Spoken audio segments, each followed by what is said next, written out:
The air in the Chicago courtroom was heavy, thick with the scent of polished wood and nervous sweat. My hands trembled as I gripped the edge of the pew, the cold hardwood grounding me as I stared at the judge's bench. 8 years ago, I'd stood in a room just like this, my heart splintering as my father, Martin Quinn, pointed at me with a shaking finger and declared, "She's no longer my daughter." The memory burned, sharp and raw, like a wound that never quite healed. I was 19 then, barely old enough to understand the weight of his words, but old enough to feel the humiliation sear into my bones.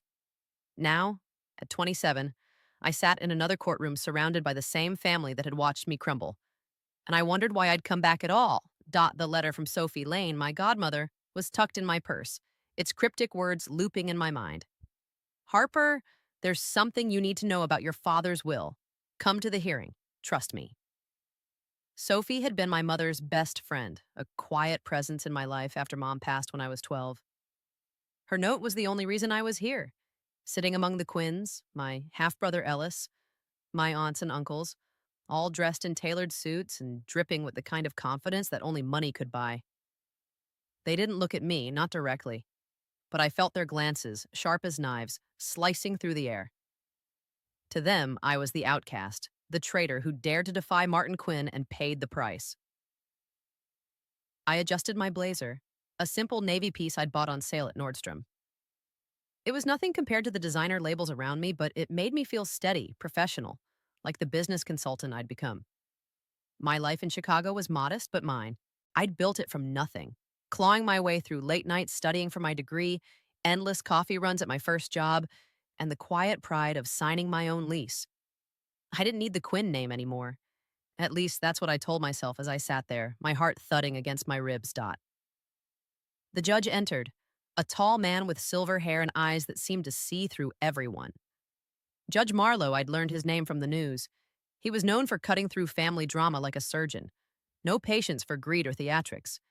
His presence silenced the room, and I felt a flicker of hope. Though I didn't know why. I wasn't here to win anything. I just wanted answers.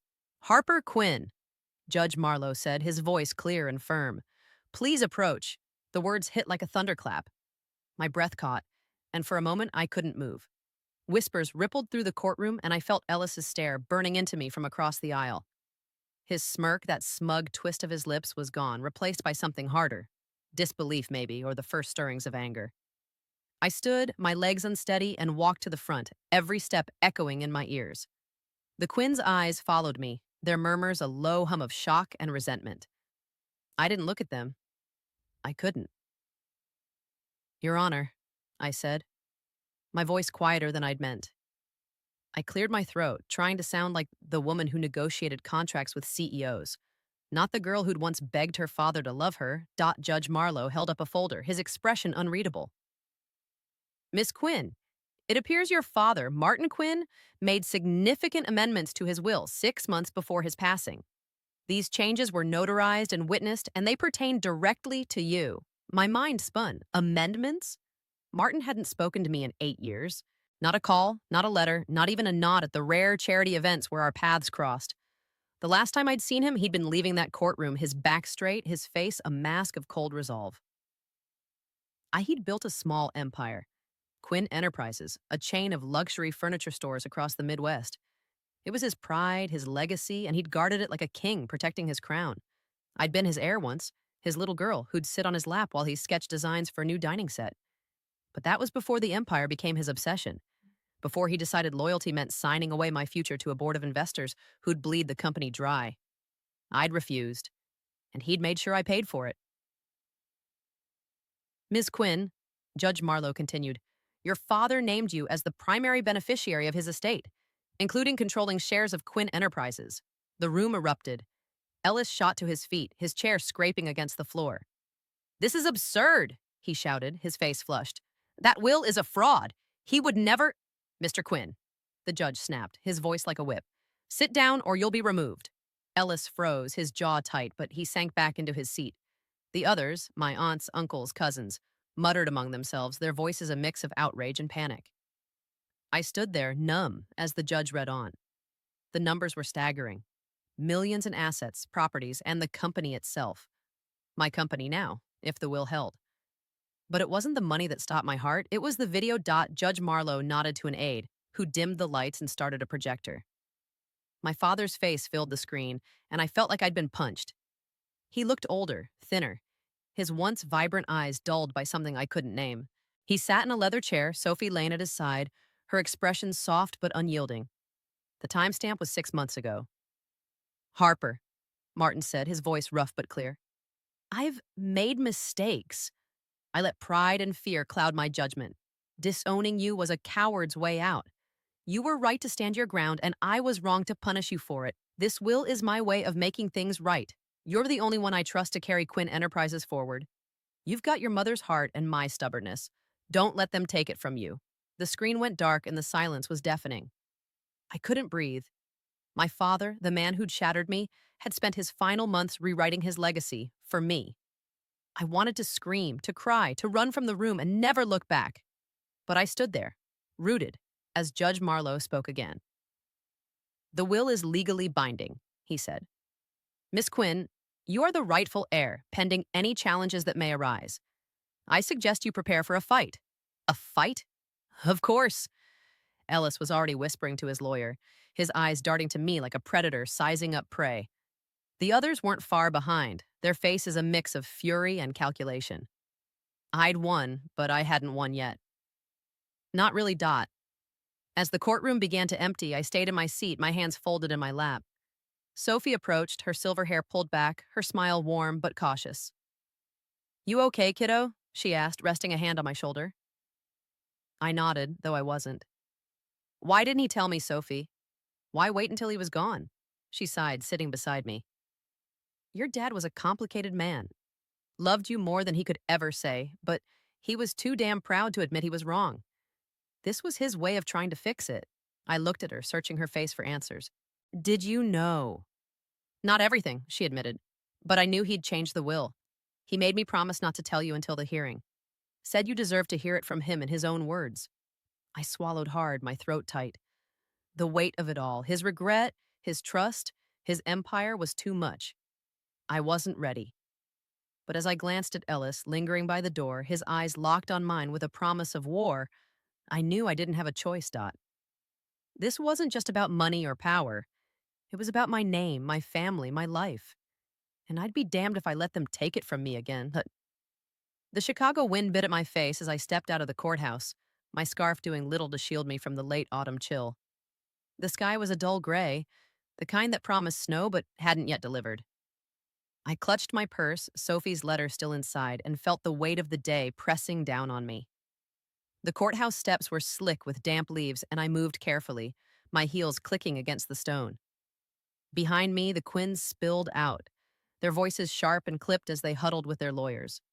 I didn't turn around, but I could feel Ellis's presence, like a shadow that refused to fade. Sophie walked beside me, her coat buttoned to her chin. You need a ride? She asked, her voice gentle but firm, the way it always was when she knew I was teetering on the edge of something. I'm okay, I said, though my hands were still shaking. I need to clear my head. She studied me for a moment, her green eyes searching mine. Don't let them get to you, Harper. You're stronger than they think. I nodded, but her words felt distant, like they belonged to someone else's life. Stronger? Maybe. But right now, I felt like that 19-year-old girl again, standing in a courtroom while the world fell apart. I hugged Sophie, her familiar lavender scent grounding me for a moment, and promised to call her later. Then I turned and headed toward the L station, the rumble of the train in the distance calling me back to my routine. My life. The one I'd built without them. The train was crowded, the air thick with the smell of wet coats and coffee breath. I found a seat near the window and stared out as the city blurred past, all concrete and glass and flickering lights. My reflection stared back, pale and sharp-eyed, a woman I barely recognized. I'd spent 8 years burying the pain of that day in court, the day my father turned his back on me. I'd thrown myself into work, into proving I didn't need him or his money. Late nights at the office, poring over financial reports for clients, had become my refuge. The hum of my laptop, the clink of my coffee mug on my desk, those were the sounds of my survival. But now, with one sentence from a judge, it was all unraveling. My phone buzzed in my pocket, and I pulled it out, half expecting a work email. Instead, it was a text from my assistant, Mia. Asterisk, everything okay? Saw the news about your dad's will. Call me if you need me. The news, of course. The Quinns were Chicago royalty, their every move fodder for gossip columns and business blogs. By now, the story of Martin Quinn's prodigal daughter would be spreading like wildfire. I typed a quick, "I'm fine, thanks," asterisk, and shoved the phone back in my pocket, my stomach twisting. When I got home, my apartment was quiet, the kind of quiet that felt heavy after a day like today. It was a small one-bedroom in Logan Square with exposed brick walls and a view of the street below. I'd furnished it carefully, secondhand bookshelves, a cozy gray couch, a few plants I somehow kept alive. It was mine, every inch of it, paid for with my own sweat. I kicked off my shoes, poured a glass of red wine, and sank onto the couch, the glass cold against my palm. The wine tasted sharp, grounding, and I let my mind wander. I thought of my father, not the man on the video, but the one I'd known as a kid. He used to take me to the warehouse on Saturdays, back when Quinn Enterprises was just a single store. I'd run through the aisles, the smell of sawdust and varnish filling my nose, while he showed me how to sand a table or carve a chair leg. "This is ours, Harper," he'd say, his hands rough but gentle. "One day, you'll help me build it bigger." I'd believed him, back when his smile was warm and his promises felt like truth. But that was before the money changed him, before the boardrooms and the investors and the endless hunger for more. By the time I was a teenager, he was a stranger, his warmth replaced by a need for control. My mother's death had cracked something in him, and the cracks only grew wider as the years went on. I remember the night I refused to sign those papers, the ones that would have handed half the company to a group of sharks in suits. I was 19, barely out of high school, but I'd seen the numbers, the projections. I knew what they'd do to the business, to the workers who'd been with us from the start. "You're throwing away your future," he'd roared, his face red, his fist slamming the dining table. But I'd held my ground, and he'd made me pay. A knock at the door pulled me back to the present. I set the wine down, my heart jumping. It was late, nearly 9, and I wasn't expecting anyone. I padded to the door, peering through the peephole. Sophie stood there, her face half lit by the hallway light, a paper bag in her arms. "I brought soup," she said when I opened the door, her smile soft but knowing. "Figured you might need it." I let her in, grateful for the distraction. She set the bag on my tiny kitchen counter and started unpacking. Chicken noodle soup from the deli near her house, a loaf of crusty bread, a pint of chocolate ice cream. It was such a Sophie thing to do, showing up with comfort food like she could fix the world with a bowl of soup. We sat at my small table, the soup steaming between us, and for a while we didn't talk about the will or the courtroom. We talked about her garden, about the stray cat she'd started feeding, about the time my mom convinced her to try rollerblading and they both ended up in a heap on the sidewalk, laughing until they cried. But eventually, the conversation turned. "Harper," Sophie said, her spoon pausing midair, "there's something else you need to know about your dad's will." I froze, my spoon halfway to my mouth. "What?" She leaned back, her expression careful. "Martin didn't just change the will out of guilt, he changed it because he was scared." "Scared of what?" I asked, my voice sharper than I meant. "Of Ellis," she said simply. "Your brother's been making moves for years, cozying up to the board, pushing for deals that would have gutted the company. Martin saw it, but too late. He knew Ellis would run Quinn Enterprises into the ground if he got control. That's why he turned to you." I stared at her, the words sinking in like stones. Ellis, my half-brother, 10 years older, with his polished smiles and his ruthless ambition. He'd always been Martin's shadow, the son who'd say yes to anything for a pat on the back. I'd never liked him, but I hadn't realized how far he'd gone. "Why didn't Dad stop him?" I asked, my voice barely above a whisper. "He tried," Sophie said, "but Ellis had too much leverage, too many allies on the board. Martin's health was failing, and he knew he didn't have long. The will was his last play, his way of protecting what he built. And he chose you to carry it." I pushed my bowl away, my appetite gone. The weight of it all, my father's regret, his trust, his empire, was suffocating. I wasn't ready to be the savior of Quinn Enterprises. I wasn't ready to face Ellis, who'd already made it clear he'd fight me to the end. But as I looked at Sophie, her eyes steady and sure, I felt something shift inside me. Not courage, not yet, but a spark. a quiet resolve that maybe, just maybe, I could do this. I need time, I said finally. To think, Sophie nodded, reaching across the table to squeeze my hand. Take all the time you need, kiddo. But don't take too long. Ellis won't wait. She'd left soon after, and I sat alone in the quiet, the soup cold on the table.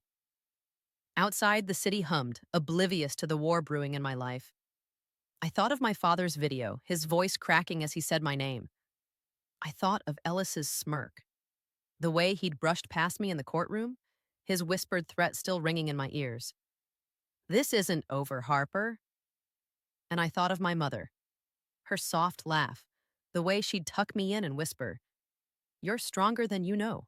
For the first time in years, I believed her. The next morning, I woke to the sound of rain tapping against my window, a soft, relentless rhythm that matched the ache in my chest. My apartment felt smaller somehow, the walls closing in, as I lay in bed, staring at the ceiling. The weight of yesterday's revelations clung to me like damp clothes. My father's will, Ellis's threat, Sophie's warning. I wanted to pull the covers over my head and shut it all out, but the world doesn't stop for your pain. I had a job, clients, a life I'd fought for.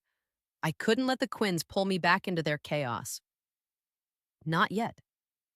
I dragged myself out of bed, the hardwood floor cold against my feet, and started my morning routine. Coffee first, always. The scent of roasted beans filled the kitchen as I ground them by hand, a ritual that grounded me. I remembered my mom doing the same, her hand steady as she poured hot water over the grounds, humming some old jazz tune. "Coffee's a hug and a mug," she'd say, winking at me over her cup. I smiled at the memory, but it hurt too, like pressing on a bruise. She'd been gone 15 years, and still, I missed her every day. By the time I was dressed, black slacks, a crisp white blouse, my hair pulled into a sleek ponytail, I felt more like myself. The mirror showed a woman who could handle a boardroom, not a girl drowning in family drama. But as I grabbed my briefcase, my phone buzzed with a new email. The subject line stopped me cold. Asterisk Quinn Enterprises. Urgent board meeting request asterisk. It was from the company's general counsel, a man I'd met only once, years ago. The message was formal, almost curt. Asterisk Ms. Quinn.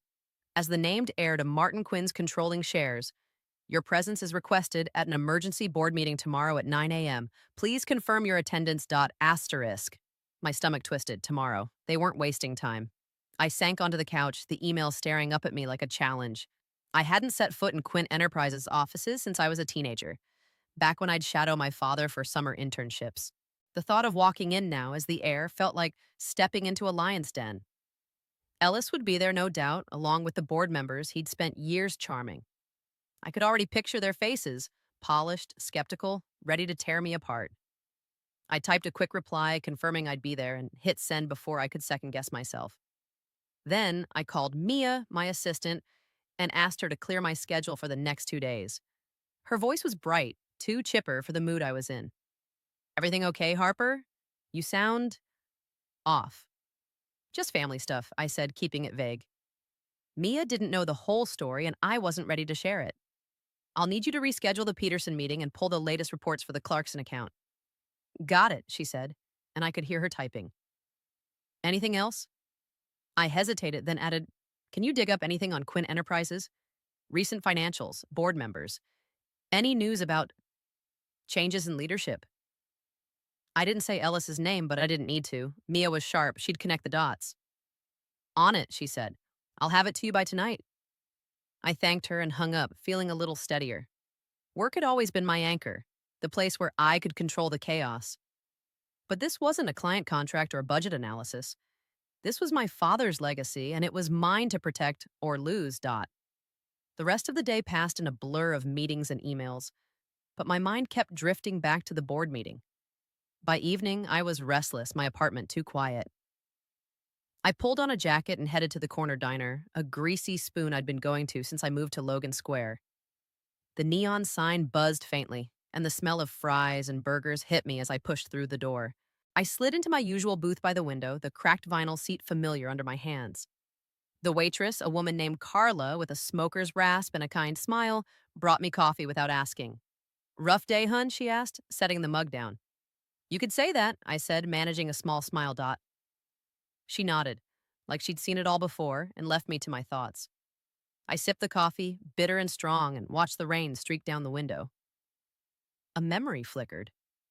Me and my dad at a diner like this, back when I was maybe 10. He'd ordered us milkshakes, chocolate for me, vanilla for him, and we'd played tic-tac-toe on a napkin while he told me stories about his first store. Started with nothing but alone in a dream, he'd said, his eyes bright. Never forget, Harper. Hard work beats talent every time. I'd hung on his every word, believing he was invincible.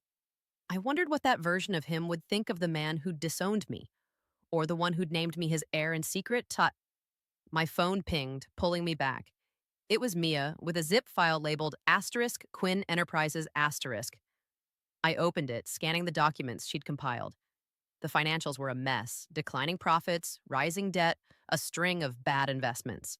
Ellis's name was all over the reports, tied to deals that had cost the company millions. Sophie was right, he'd been bleeding the business dry. The board members were listed too, with bios that read like a who's who of Chicago's elite. Most were loyal to Ellis, or at least to the money he promised them. But a few names stood out: older members, holdovers from my father's early days. They might be allies, if I could win them over. I paid for my coffee and walked home, the rain soaking through my jacket. By the time I reached my apartment, I was shivering, but my mind was clear. I spent the night preparing, reading every document Mia had sent, jotting notes on a legal pad. I didn't sleep much, but when I left for the board meeting the next morning, I felt ready. Or as ready as I'd ever be. The Quinn Enterprises headquarters was a sleek glass tower downtown, all sharp angles and cold steel. I stepped into the lobby, my heels echoing on the marble floor, and felt like an imposter. The receptionist, a young woman with perfect makeup, looked me over with a mix of curiosity and disdain. "Miss Quinn?" she asked, her tone clipped. "That's me," I said, keeping my voice steady. She handed me a visitor's badge and directed me to the elevator. The ride to the top floor felt endless, the mirrored walls reflecting my tense expression. When the doors opened, I stepped into a hallway lined with framed photos. My father shaking hands with mayors, cutting ribbons at store openings, smiling at galas. I paused at one, a shot from 20 years ago. He was younger, his arm around my mom, both of them laughing. I was there too, a toddler in a frilly dress clinging to his leg. My throat tightened and I forced myself to keep walking. The boardroom was all glass and leather with a view of Lake Michigan that would have been breathtaking if I weren't so on edge. The board members were already seated, their faces a mix of boredom and suspicion. Ellis stood at the head of the table, his suit immaculate, his smile practiced. He didn't acknowledge me as I took a seat, but I felt his attention, sharp and predatory. "Thank you for coming, Miss Quinn," the general counsel said, a balding man named Richard Holt. "We're here to discuss the transition of leadership and ownership following Martin Quinn's passing." Ellis leaned forward, his voice smooth. "Before we begin, I'd like to raise a concern about the validity of my father's will. It's highly irregular for such a significant change to be made without consulting the board or his family." The room murmured in agreement, and my heart sank. They were already circling, ready to dismiss me. But then an older man, one of the board members from my father's early days, spoke up. "Irregular, maybe," he said, his voice gravelly. "But Martin was no fool. If he named Harper, he had a reason. Let's hear her out." All eyes turned to me, and I felt the weight of their expectations, their doubts. I took a breath, thinking of my father's video, of Sophie's faith, of my mother's whisper in my memory. "I'm not here to fight," I said, my voice clear. "I'm here to protect what my father built. And I believe I can do that better than anyone in this room." Ellis's smile faltered, just for a moment, and I knew the real battle had begun. The boardroom felt like a pressure cooker, the air thick with tension and the faint hum of the air conditioning. I sat straighter, my hands folded on the table, trying to project the calm I didn't feel. Ellis's eyes bored into me, his smile gone, replaced by a hard glint that reminded me of our father in his worst moments.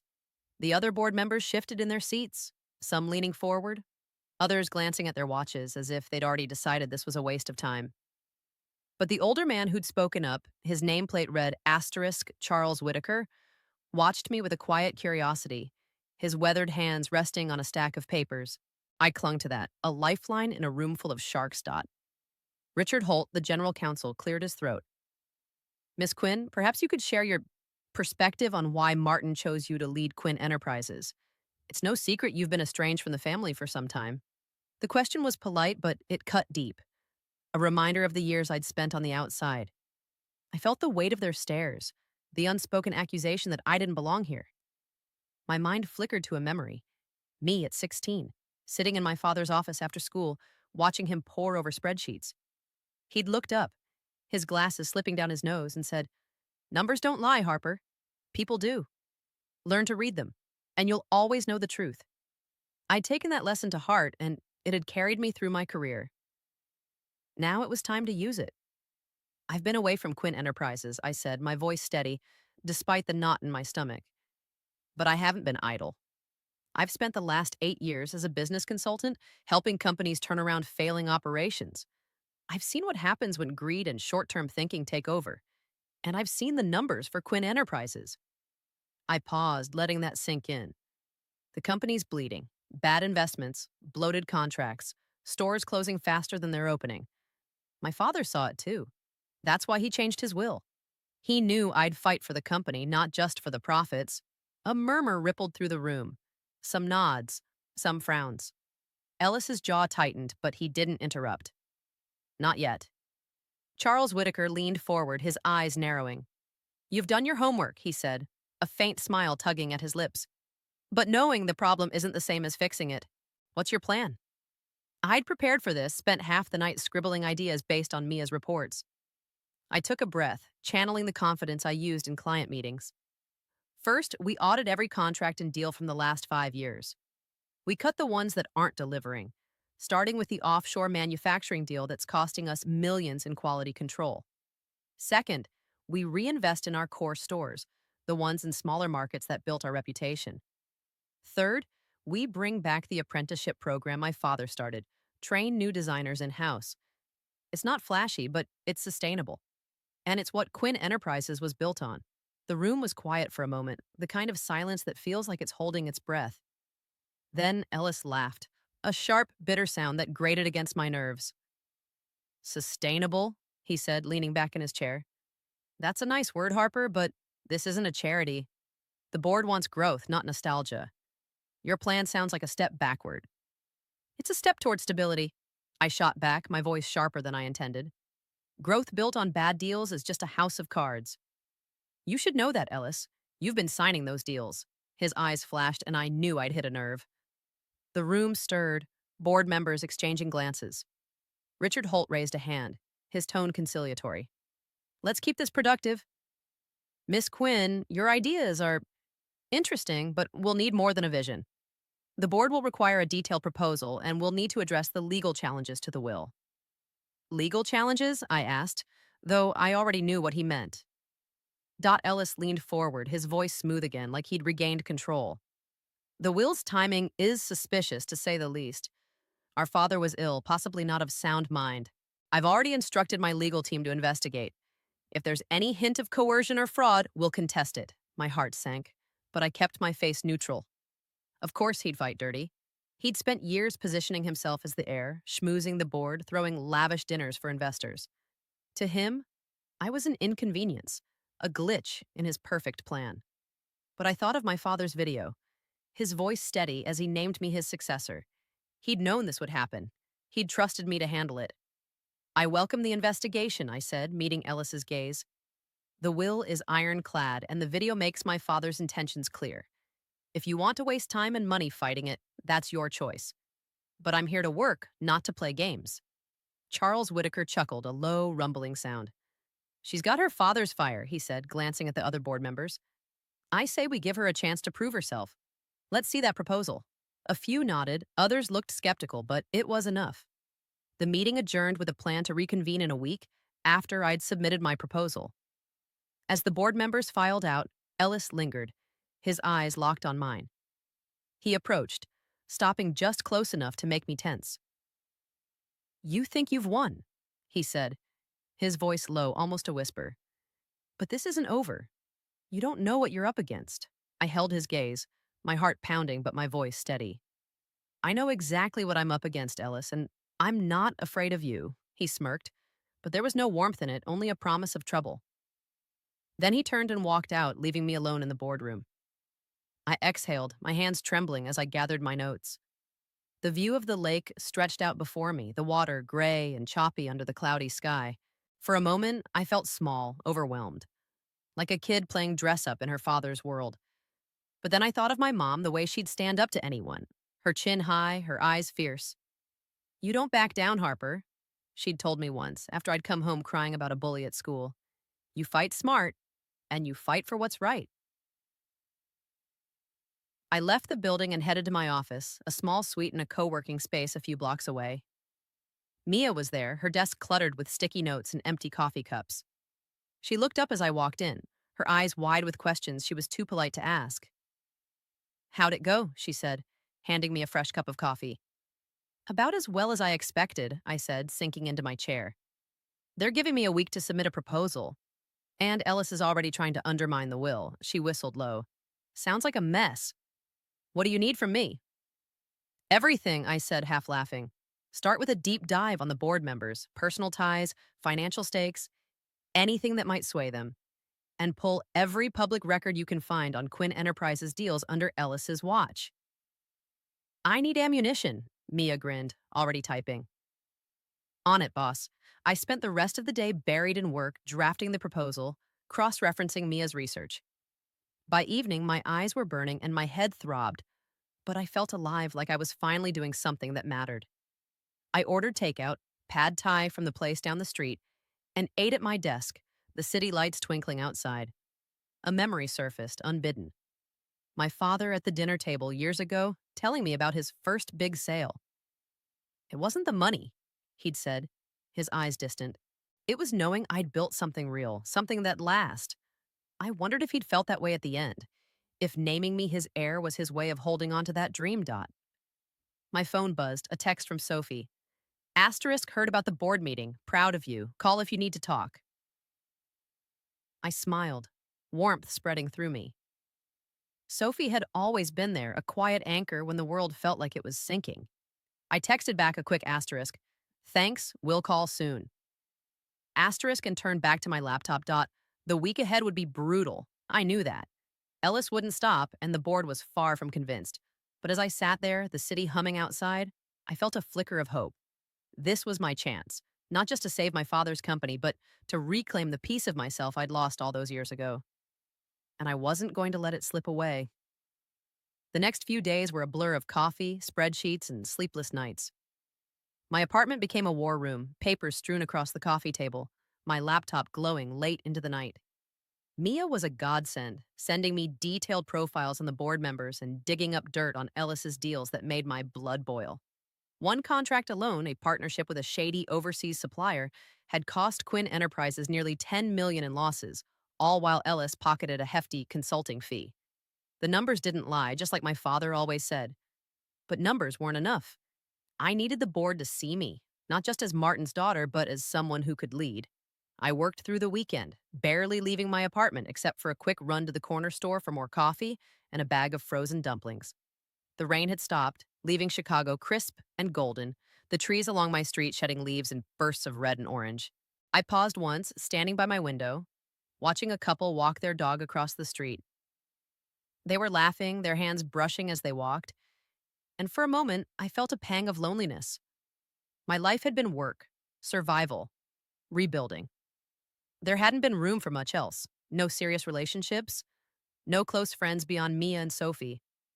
I'd told myself I was fine, that I didn't need anyone. But sometimes, in quiet moments like this, I wondered what I'd missed. By Monday, the proposal was done. A 50-page beast that outlined my plan to stabilize Quinn Enterprises, complete with financial projections, timelines, and a scathing analysis of the company's recent missteps. I'd been careful not to name Ellis directly, but the implications were clear. Mia read it over, her eyes widening as she flipped through the pages. "Harper, this is savage," she said, grinning. "In a good way. They're not going to know what hit them." "Let's hope," I said, rubbing my eyes. "Can you make sure it's printed and bound by tonight?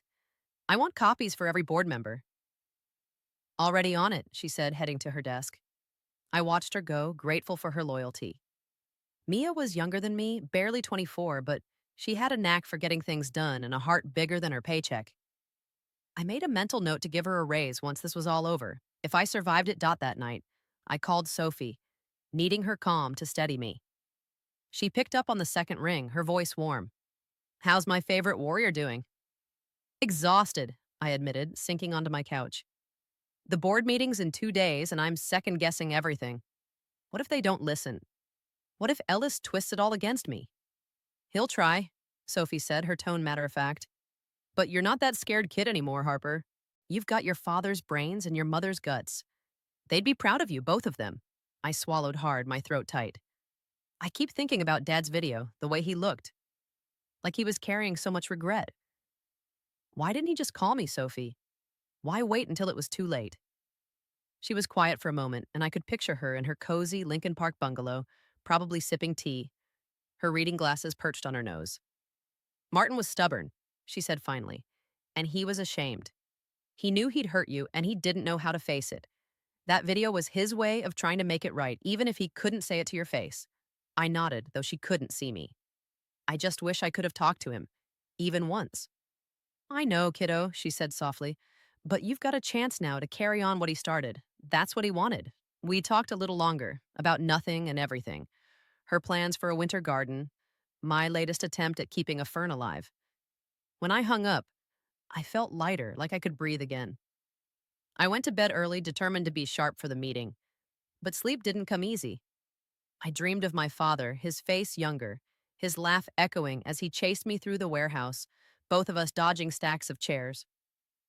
When I woke, my cheeks were wet, and I wasn't sure if it was grief or relief. The morning of the board meeting, I dressed carefully, a tailored gray suit, my mother's pearl earrings, a touch of makeup to hide the shadows under my eyes. I looked in the mirror and saw someone who belonged in that boardroom, even if I didn't feel it yet.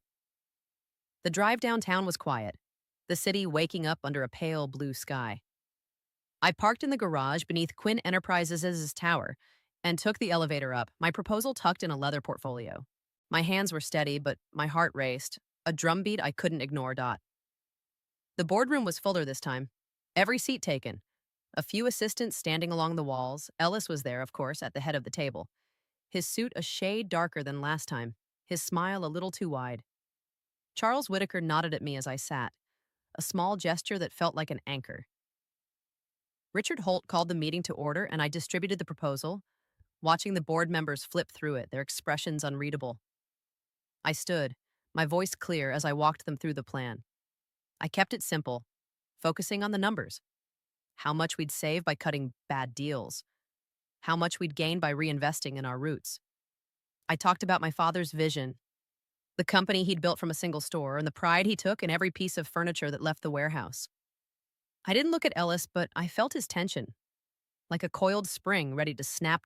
When I finished, the room was quiet, the kind of quiet that could go either way. Charles Whitaker spoke first, his voice gruff. This is solid, he said, tapping the proposal. Better than anything we've seen in years, but it's a risk. You're asking us to bet on you, Miss Quinn, when you've been out of the picture for a long time. I know, I said, meeting his gaze. But I'm not asking for blind faith. I'm asking for a chance to prove I can do this. Give me 6 months. If I don't deliver, I'll step aside. The room stirred. Murmurs of surprise and skepticism. Ellis seized the moment, standing with a practiced ease. 6 months, he said, his tone dripping with condescension. This company doesn't have 6 months to waste on experiments. The board needs a leader with experience, someone who's been here, not someone who's been, what, playing consultant in a cubicle? A few board members chuckled and my face burned, but I didn't flinch. Experience? I said, turning to him. You've had years, Ellis, and what's it gotten us? A company on the brink.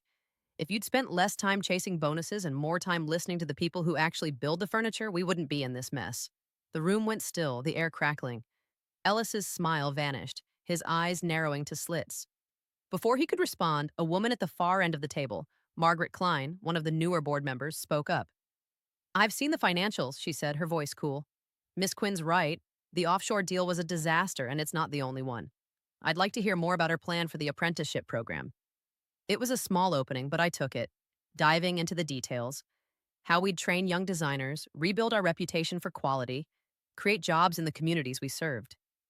The discussion shifted, board members asking questions, some challenging, others genuinely curious.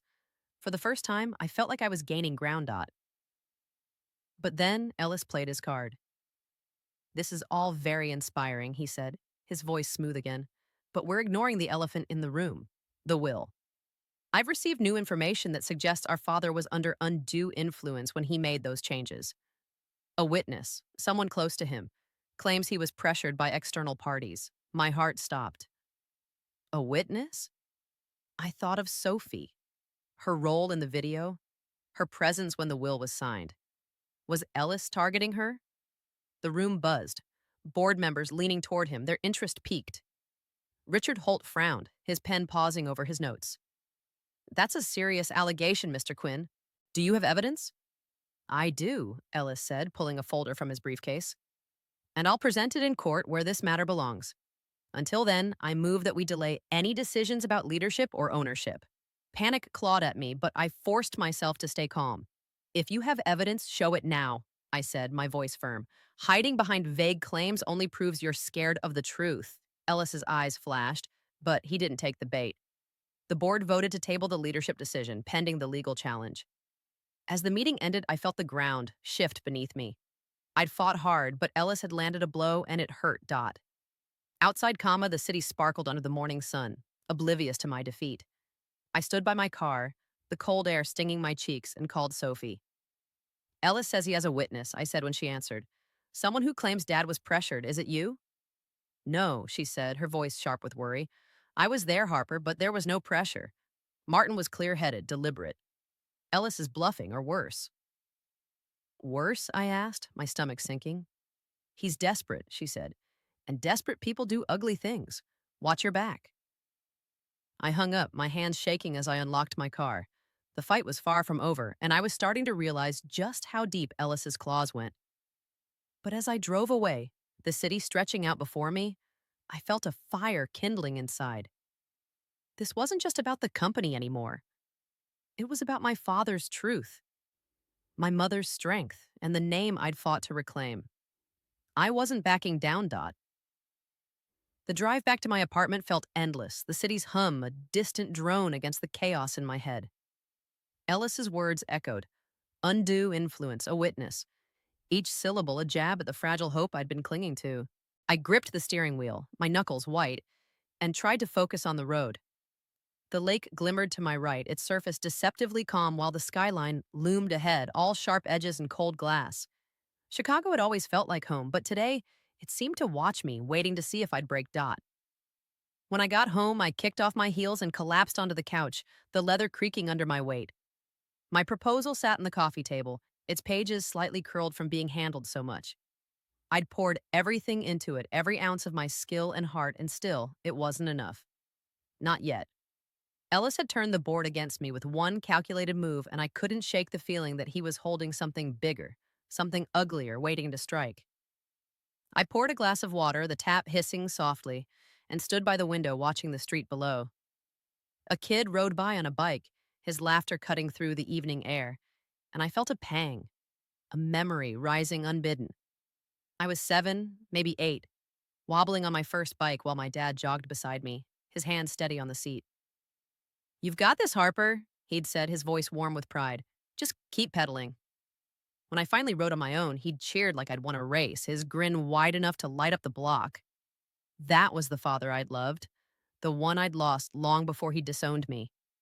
I wondered if he'd remembered that day when he made the video, if it had hurt him to know how far we'd fallen. My phone buzzed, pulling me back. It was Mia, her text short and urgent. Asterisk, found something on Ellis. Call me. I dialed her number, my pulse quickening. She answered on the first ring, her voice low, like she was worried someone might overhear. Harper, you're not going to believe this, she said. I was digging through some old financial records, cross-referencing the board members' investments. Ellis has been funneling money through a shell company tied to one of his buddies on the board, a guy named Victor Lang. It's buried deep, but I found transactions that look like kickbacks. Hundreds of thousands, maybe more. I sat up, my fatigue vanishing. Kickbacks for what? For pushing those bad deals, she said. The offshore supplier, the real estate flop in Ohio, all of it. Lang's been signing off on everything Ellis wants, and they're both getting rich while the company tanks. I've got documents, bank records, even some emails. It's not airtight yet, but it's close. My mind raced. This was it, the ammunition I needed.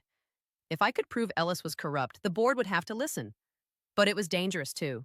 Accusing him without solid evidence could backfire, make me look desperate. Send me everything, I said. And Mia, be careful. Don't tell anyone about this. Got it, she said, and I could hear the excitement in her voice. I'll email it now. The files arrived minutes later, a zip folder packed with PDFs and screenshots. I opened my laptop and dove in, the glow of the screen casting shadows across my living room. Mia was right, it was damning. Payments from Quinn Enterprises to a vague consulting firm owned by Lang, invoices that didn't add up, emails between Ellis and Lang that danced around specifics but reeked of collusion. It wasn't enough to take to court, not yet, but it was enough to rattle Ellis, to show the board he wasn't the golden boy he pretended to be. I worked late, drafting a memo to Charles Whitaker, the one board member I felt might listen. I kept it neutral, professional, framing the information as concerns I'd uncovered while reviewing the company's financials. I attached the key documents and sent it, my heart pounding as I hit asterisk send, asterisk. It was a risk, but I was done playing defense. The next morning, I woke to a voicemail from Whitaker. His voice was gruff, no nonsense. Miss Quinn, I got your email.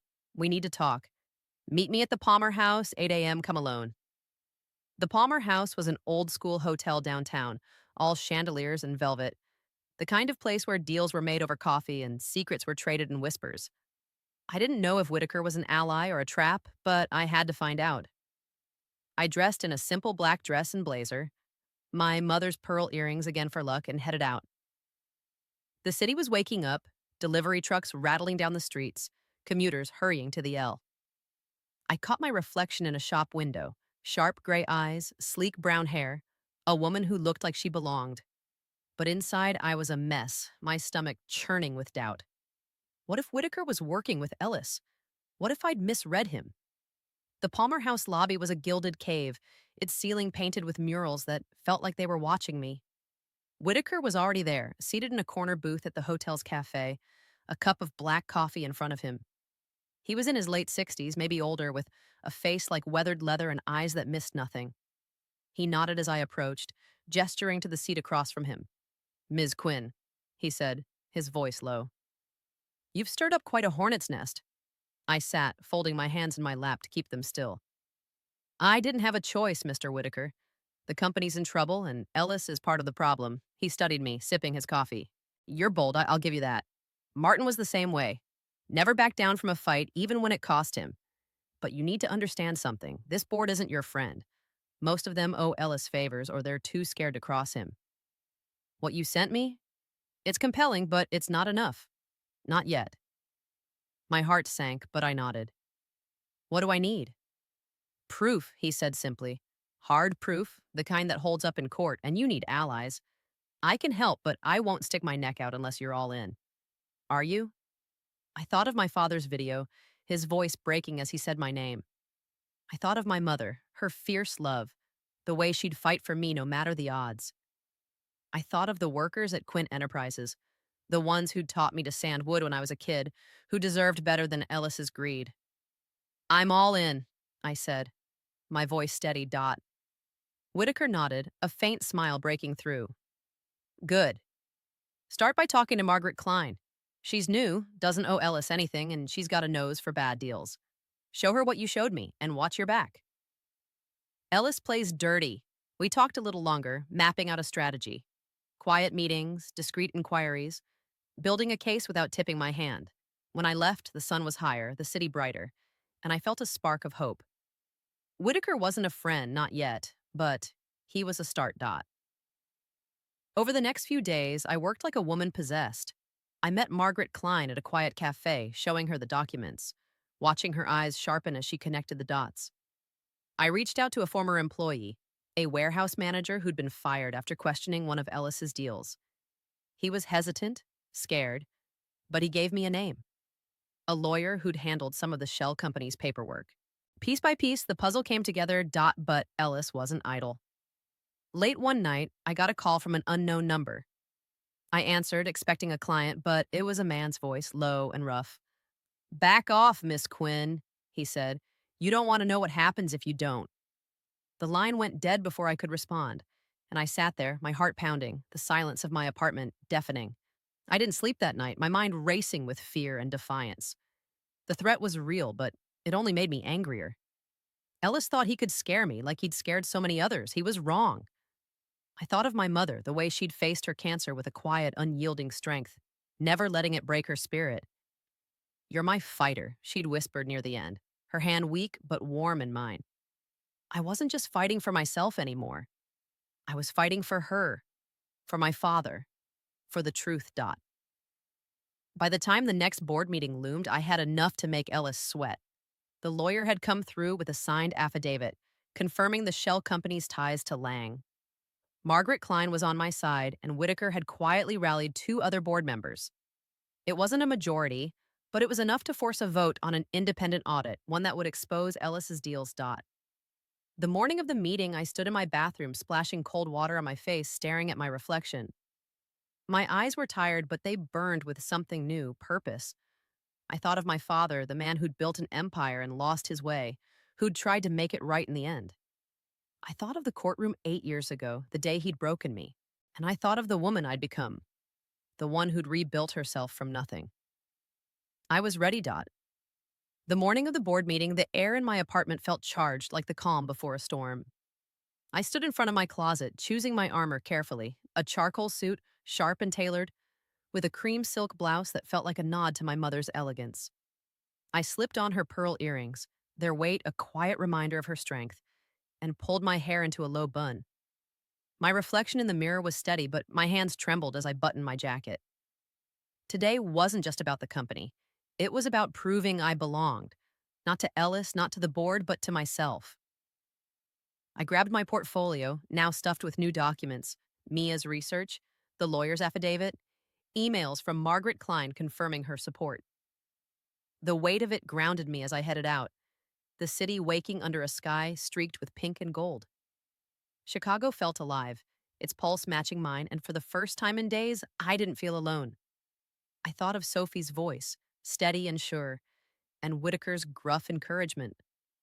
I thought of my father's video, his eyes heavy with regret but bright with trust.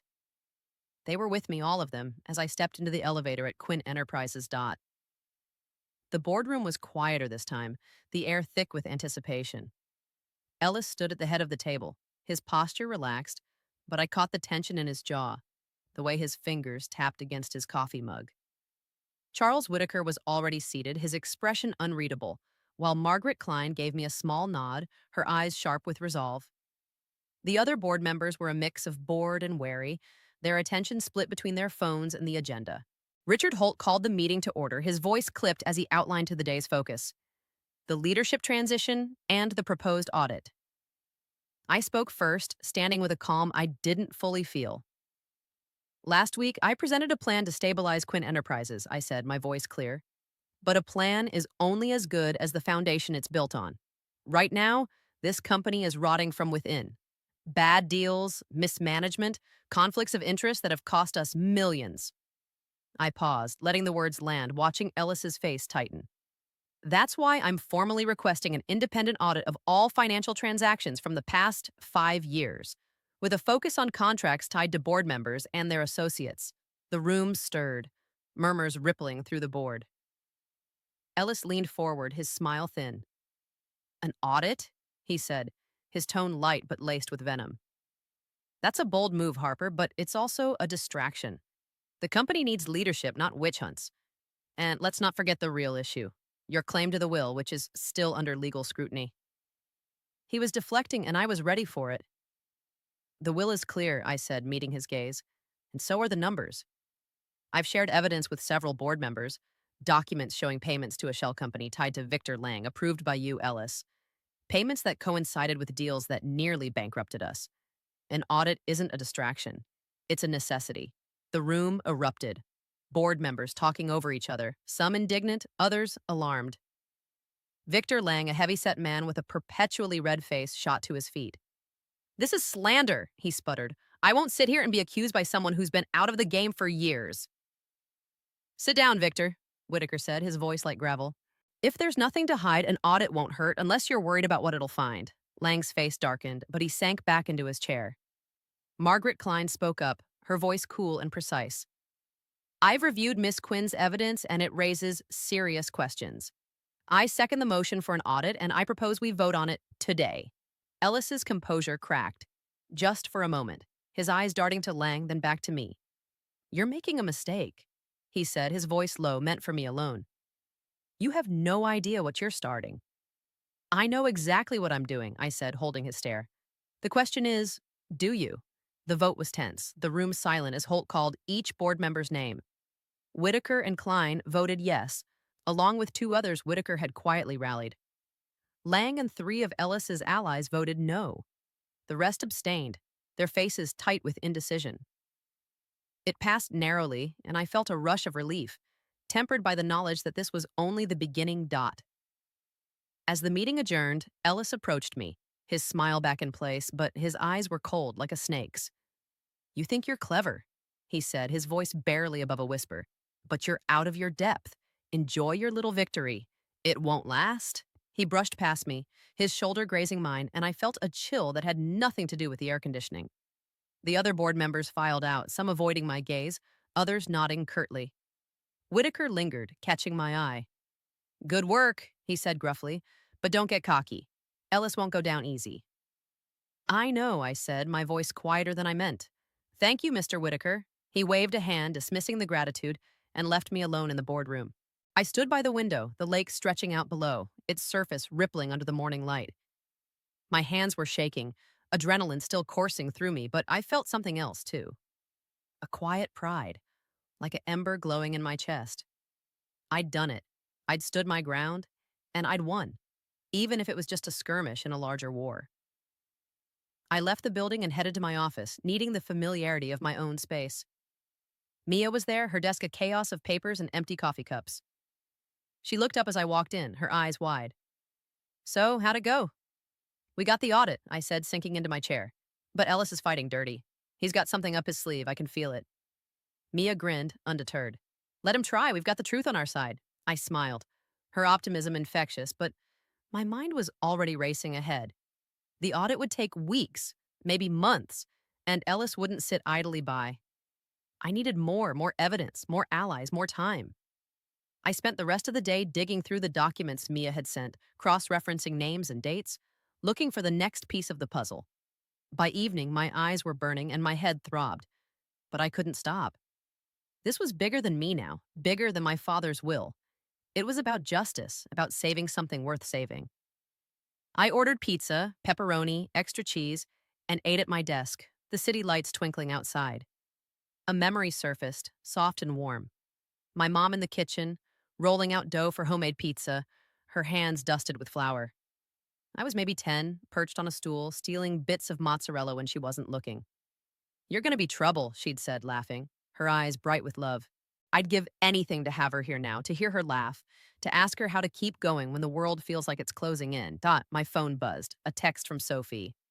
Asterisk heard about the audit. You're making waves, kiddo. Be careful. I texted back, promising to call soon, and turned back to my work.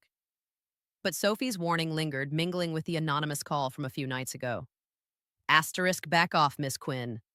I pushed the fear down, locking it away. I couldn't afford to be scared, not now. The next morning, I woke to an email from the lawyer who'd provided the affidavit. His message was short, urgent. Asterisk new development. Call me ASAP. My heart raced as I dialed his number, my coffee forgotten on the counter. He picked up, his voice tense. Miss Quinn, I've got something you need to see.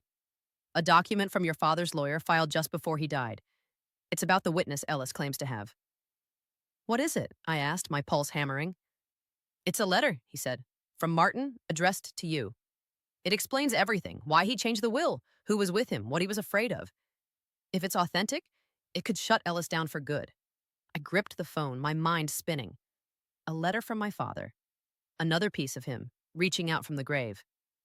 Can you send it to me? I asked. Already on its way, he said. But Harper, this is big. If Ellis gets wind of it, he'll do whatever it takes to bury it. I thanked him and hung up, my hands shaking as I opened my laptop. The email was there, the attachment a scanned PDF. I clicked it, and my father's handwriting filled the screen, jagged and familiar, like a voice I thought I'd forgotten. Asterisk, dear Harper, it began. I've failed you in more ways than I can count, but I'm trying to make it right. I read on, tears blurring my vision, and felt the world shift beneath me. This was it. The truth in his own words. And it was enough to change everything, Dot. My hands trembled as I stared at the screen, my father's handwriting pulling me back to a time when his words were my world. The letter was short, 2 pages, but every sentence felt like a stone dropped into still water, rippling through me. I read it again, slower this time, letting the weight of it settle. Asterisk. Dear Harper, he'd written, I've failed you in more ways than I can count, but I'm trying to make it right. When I disowned you, I let anger and pride win. You were the only one brave enough to stand up to me, and I punished you for it. I'm sorry, more than you'll ever know. Asterisk. He went on to explain the will, his decision to name me his heir. Asterisk Ellis has lost his way, he wrote. He's surrounded himself with men who'd sell their own children for a profit. I saw it too late, but I see it now. The company is yours, Harper, because you're the only one who understands what it meant to me, what it could mean again. He named Sophie as his confidant, the only person he'd trusted with the truth, and he mentioned a meeting with his lawyer, where he'd been clear-headed, deliberate, free of any pressure. Asterisk. If they claim I was coerced, they're lying. This is my choice. My last act as your father. Asterisk. The final paragraph broke me. Asterisk. I don't expect forgiveness, he wrote. Asterisk. I don't deserve it.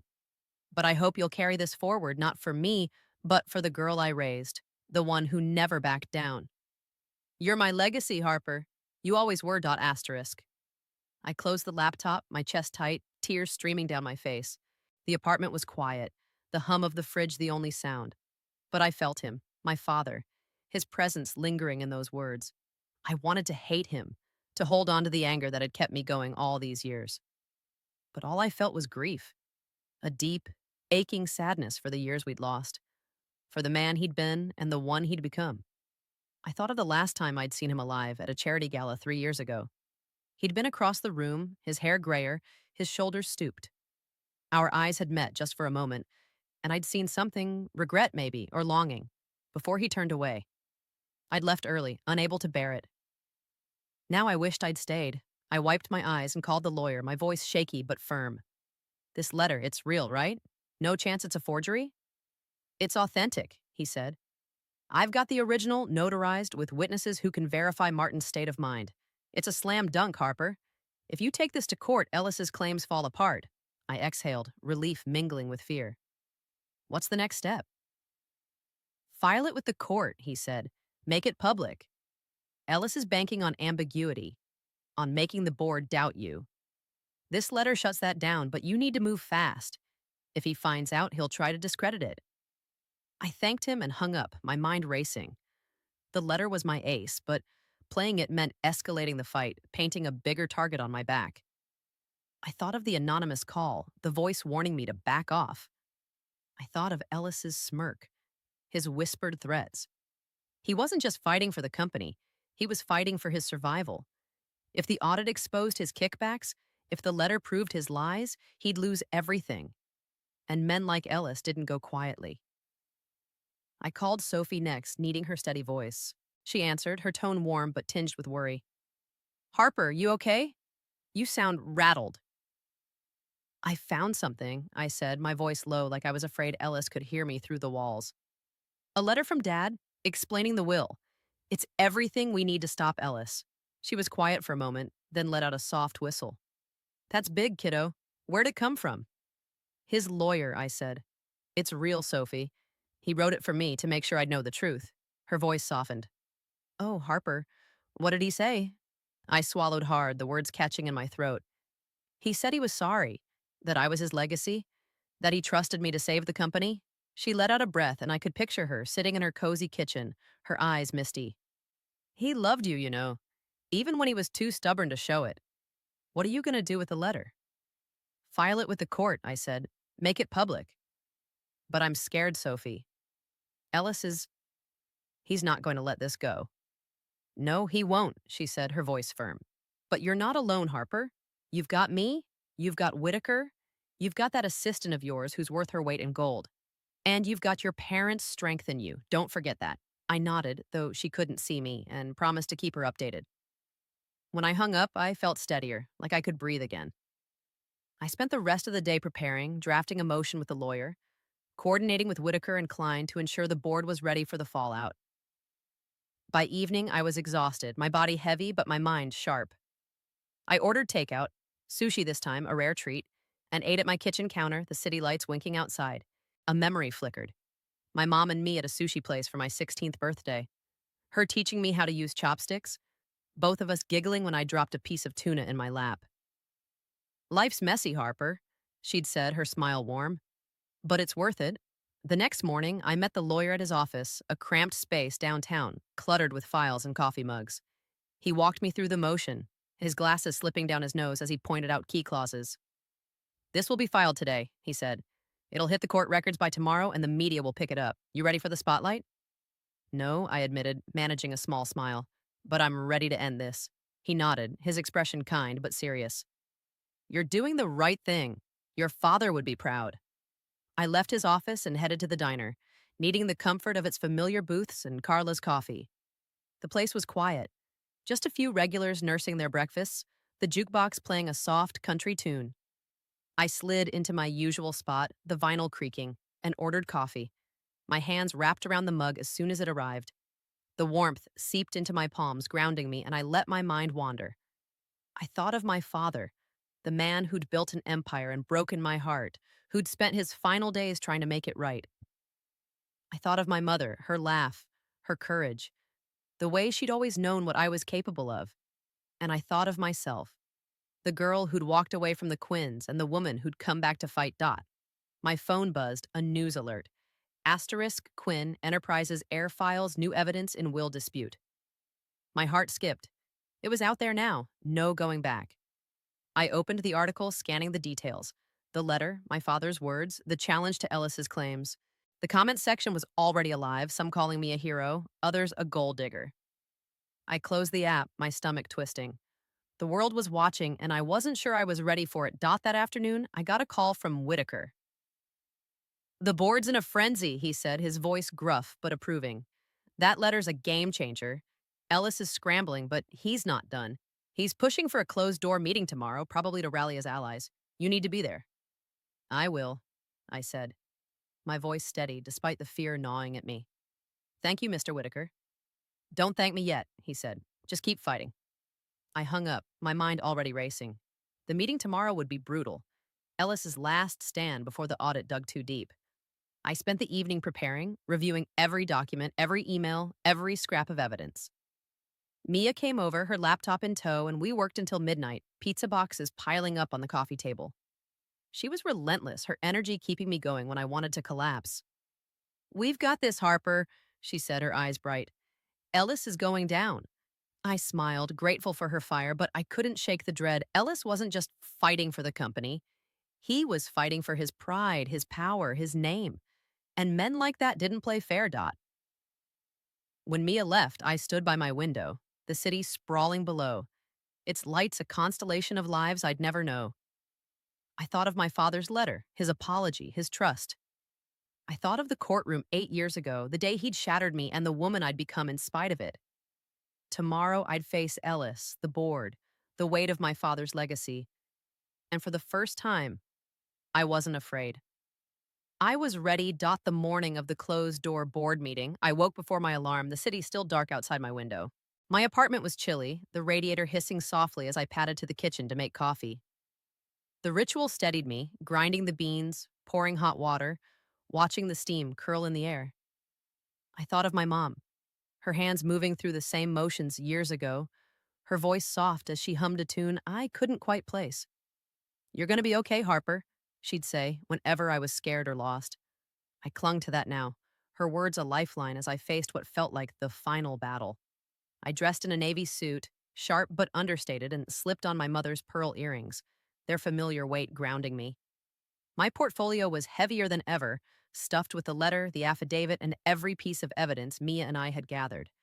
I checked my phone. Texts from Sophie and Mia, both wishing me luck, both reminding me I wasn't alone. But as I stepped into the elevator, the doors closing with a soft thud, I felt the weight of what was coming. Ellis would fight dirty today, and I had to be ready for anything. The Quinn Enterprises tower loomed against the morning sky, its glass facade reflecting the first rays of sun. The lobby was quiet, the receptionist giving me a curt nod as she handed me a badge. The elevator ride to the top floor felt like an eternity, the mirrored walls showing a woman who looked calm but felt like a storm was brewing inside. I thought of my father's letter, his jagged handwriting, his apology. "You're my legacy, Harper." I straightened my shoulders, ready to carry that weight. The boardroom was smaller than the last, a private conference room with a long mahogany table and windows that framed the city skyline. The board members were already seated, their faces a mix of tension and fatigue. Ellis stood at the far end, his suit immaculate, his smile practiced but strained. Charles Whitaker gave me a nod, his eyes steady, while Margaret Klein offered a small, encouraging smile. Victor Lang sat rigid, his face flushed, avoiding my gaze. The air felt charged, like the moment before lightning strikes. Richard Holt called the meeting to order, his voice clipped. "This is an informal session to address recent developments, including the new evidence filed with the court. Miss Quinn, Mr. Quinn, we'll hear from both of you before discussing next steps." Ellis went first, his voice smooth as silk. "I've said from the start that my father's will raises serious questions," he began, pacing slightly, commanding the room. "The timing, the secrecy, the involvement of certain parties." He glanced at me, his eyes cold. "The letter Harper's presented is compelling, but it's also convenient. Too convenient.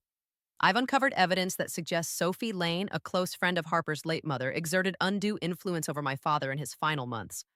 I have a witness, a nurse who cared for him, who's willing to testify that he was frail, confused, and easily manipulated." My heart sank, but I kept my face neutral. "Sophie?" It was a lie, a desperate grab, but it was clever. Sophie was the one person who tied me to my father's decision, the one person Ellis could target to muddy the waters. I thought of her, her warm smile, her unwavering support, and felt a surge of anger. He wasn't just coming for me. He was coming for her. Holt nodded, his expression unreadable. "Miss Quinn, your response?" I stood, my hands steady as I opened my portfolio. "Ellis's claims are baseless," I said, my voice clear. "The letter from my father was notarized, witnessed, and accompanied by a video where he was lucid and deliberate. His lawyer has confirmed this, and the court has accepted it as evidence. As for Sophie Lane, she was my father's trusted friend, not his manipulator. If Ellis has a witness, let them come forward with proof, not stories. In the meantime, I'd like to focus on the real issue, the company's survival." I pulled out a single page, a summary of the audit's preliminary findings, which Whitaker had shared with me late last night. "The audit has already uncovered irregularities," I said, sliding copies across the table. "Payments to a shell company tied to Victor Lang, approved by Ellis, totaling over $5 million. These aren't rumors. They're bank records, invoices, emails. If we want to save Quinn Enterprises, we need to root out the corruption, not chase shadows." The room erupted, voices overlapping, Lang shouting over the others. "This is outrageous," he bellowed, his face purple. "I won't be slandered by a nobody who's been gone for years." "Enough," Whitaker snapped, his voice cutting through the noise. "Victor, sit down. Harper, these are serious accusations. Can you back them up?" "I can," I said, meeting his gaze, "and I will in court if necessary. But the board doesn't need to wait for a trial. The audit will show everything. All I'm asking is for you to let it do its job." Margaret Klein spoke up, her voice calm but firm. "I've seen the preliminary findings, and they're troubling. I move that we suspend any decisions on leadership until the audit is complete, and that Ellis and Victor recuse themselves from related votes due to conflicts of interest." The room went still, the weight of her words hanging in the air. Ellis's face twisted, his composure gone. "You can't be serious," he said, his voice low, dangerous. "This is a coup, orchestrated by a woman who's been out of the family for a decade." "It's not a coup," Whitaker said, leaning forward. "It's accountability. I second the motion." The vote was swift, and it passed. Narrowly, but enough. Ellis and Lang were sidelined, their influence curbed, at least for now. As the meeting ended, Ellis stormed out, Lang trailing behind, their whispers sharp and furious. The other board members filed out, some nodding at me, others avoiding my gaze. Whitaker lingered, catching my arm as I gathered my things. You played that well, he said, his voice low, but Ellis isn't done. Watch yourself. I will, I said, my throat tight. Thank you, Mr. Whitaker. He waved a hand, dismissing the gratitude, and left me alone in the room. I stood by the window, the city sprawling below, its towers glinting in the sunlight. My hands were shaking, adrenaline still coursing through me, but I felt a quiet triumph, like a weightlifting. I'd faced Ellis, called his bluff, and won for now. But Whitaker was right. This wasn't over. I left the building and headed to my car, the air crisp, the city alive with the hum of traffic and voices. My phone buzzed, a text from Sophie. Asterisk? Just heard about the meeting. You're incredible. Dinner tonight? I smiled, typing back a quick asterisk. Yes, please. I needed her warmth, her wisdom. After a day like this, that evening, I met Sophie at her favorite Italian place, a cozy spot in Lincoln Park with checkered tablecloths and candles flickering in old wine bottles. She was already there, her silver hair pulled back, her smile wide as she waved me over. We hugged, her lavender scent wrapping around me like a blanket, and for a moment, I felt like I could breathe. You did it, kiddo, she said, her eyes shining as we sat. You stood up to that snake and came out on top. Barely, I said, managing a laugh. He's not done, Sophie. That nurse, the witness, he's trying to drag you into this. Let him try, she said, her voice fierce. I was there, Harper. Your dad was as clear as day when he signed that will. Ellis is grasping at straws. We ordered ravioli for her, gnocchi for me, and talked over wine, the restaurant's hum fading into the background. She told me stories about my mom, little moments I'd forgotten, like the time they'd snuck into a concert and danced until dawn. I told her about the meeting, the letter, the way my father's words had broken me open. By the time we finished, I felt lighter, like I'd left some of my fear on the table with the empty plates. As we stepped outside, the night air cool against my skin, Sophie squeezed my hand. You're doing what your parents always wanted, she said. You're fighting for what's right. Don't stop now. I won't, I promised, my voice steady. I drove home, the city lights blurring past, and felt a shift inside me. The fight wasn't over. Ellis would come back, harder, meaner. But I wasn't the girl he'd expected to crush. I was Harper Quinn, my father's daughter, my mother's fighter, and I was ready for whatever came next. The city lights flickered like stars as I drove home from dinner with Sophie, their glow softening the edges of Chicago's sharp skyline. My hands were steady on the wheel, but inside I was a tangle of nerves and resolve. The board meeting had been a victory, but it felt fragile, like a sandcastle waiting for the tide. Ellis's threat hung over me, his claim about a witness twisting in my mind. I knew he was bluffing, or at least I hoped he was, but the fear lingered, a cold knot in my stomach. Sophie's words echoed, her fierce belief in me a lifeline. Don't stop now. I wouldn't. Not after everything I'd fought for. The next few weeks were a grueling marathon. The audit moved forward, its investigators digging through Quinn Enterprises' financials like archaeologists unearthing a buried scandal. Mia and I worked late into the nights, poring over new documents as they came in, cross-referencing names and transactions. My apartment became a fortress of papers and coffee mugs, the couch littered with legal pads scrawled with notes. Mia's energy kept me going, her quick wit cutting through my exhaustion. Ellis is going to regret messing with you, she'd say, grinning as she handed me another stack of printouts. I'd smile, but deep down I wasn't so sure. Ellis was a snake, and snakes don't die easy. The lawyer filed my father's letter with the court, and the media pounced, splashing headlines across Chicago's newsstands. Asterisk, disowned daughter inherits empire. Asterisk, asterisk, Quinn family feud escalates asterisk. I avoided the articles and the comments, the speculation, but I couldn't escape the whispers at work or the curious glances on the L. The city was watching, and I felt exposed like a nerve laid bare. Sophie called daily, her voice a steady anchor, reminding me to eat, to sleep, to breathe. You're doing this for your dad, she'd say, and for you. I clung to that, especially on the nights when the doubt crept in, whispering that I wasn't enough. Then came the breakthrough. One gray morning, Mia burst into my office, her eyes wide, a USB drive clutched in her hand. "You're not going to believe this," she said, plugging it into my laptop. "The audit team found a hidden account, offshore, tied to Ellis and Lang, millions Harper. And there's emails, direct ones, where they talk about siphoning profits. It's over." I stared at the screen, my heart pounding as I scrolled through the files. The emails were blunt, arrogant. Ellis and Lang laughing about their bonus while the company bled. Bank records showed transfers, dates, amounts, undeniable proof. My hands shook, not with fear, but with a quiet, burning anger. This wasn't just greed, it was betrayal. Not just of me, but of my father, the workers, the legacy he'd poured his life into. I thought of him in that warehouse, his hands rough from sanding wood, his smile wide as he showed me his first designs. This was what he'd fought for, what he'd trusted me to protect. I called Whitaker and Klein, sharing the findings, and they moved fast. The board called an emergency meeting, this time open to shareholders, a public reckoning. The night before, I couldn't sleep, my mind racing with what was coming. I stood by my window, the city humming below, and thought of my mother. I was 12 when she died, her body frail but her spirit unbroken. "You're my fighter," she'd whispered, her hand squeezing mine.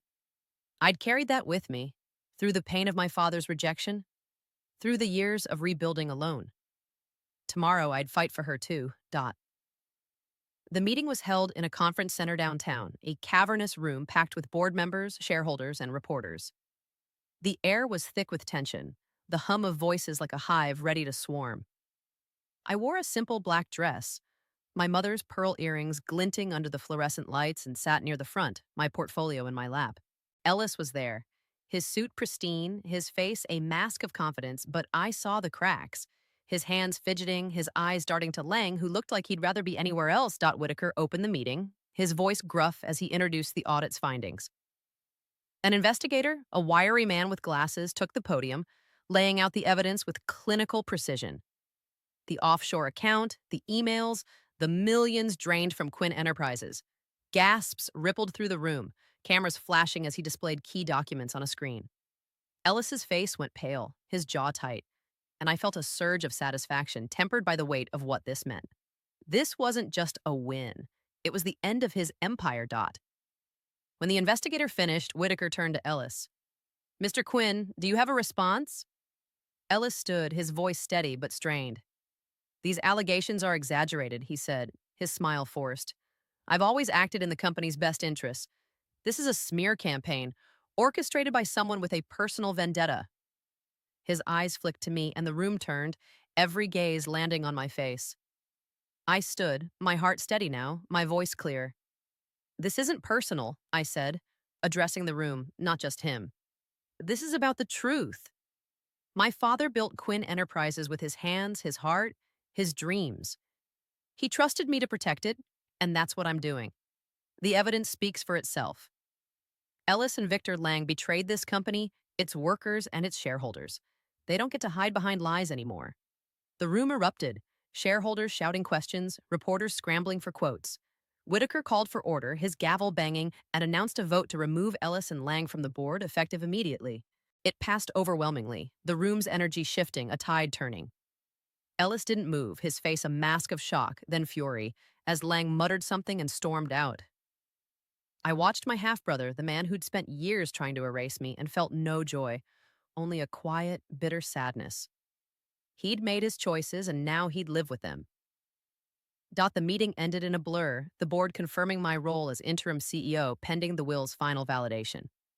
Reporters swarmed me as I left, their questions a barrage, but I kept my answers short, my focus on the future. Outside, the air was crisp, the city sparkling under a late autumn sun. I drove to Sophie's house, needing her warmth, her clarity. She was waiting on her porch, a mug of tea in her hands, her smile wide as she pulled me into a hug. "You did it, kiddo," she said, her voice thick with pride. "Your parents would be so proud." I nodded, my throat tight, and we sat on her porch swing, the wood creaking softly. The neighborhood was quiet, leaves drifting across the lawn, and for the first time in months, I felt like I could breathe. "It doesn't feel like a win," I admitted, my voice soft.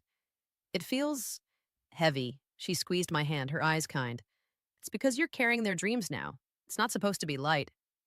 We talked for hours about my father's letter, my mother's courage, the road ahead. When I left, the stars were out, the night cold but clear. I drove home, the city's hum, a familiar comfort, and slept deeply, dreamless, for the first time in weeks. The months that followed were a whirlwind. The court upheld my father's will, the letter silencing Ellis's claims. He and Lang faced lawsuits, their reputations shredded, their wealth dwindling under legal fees. I saw Ellis once, at a deposition, his face gaunt, his eyes hollow. He didn't look at me, and I didn't care. He was a ghost now, a shadow of the man who'd tried to break me.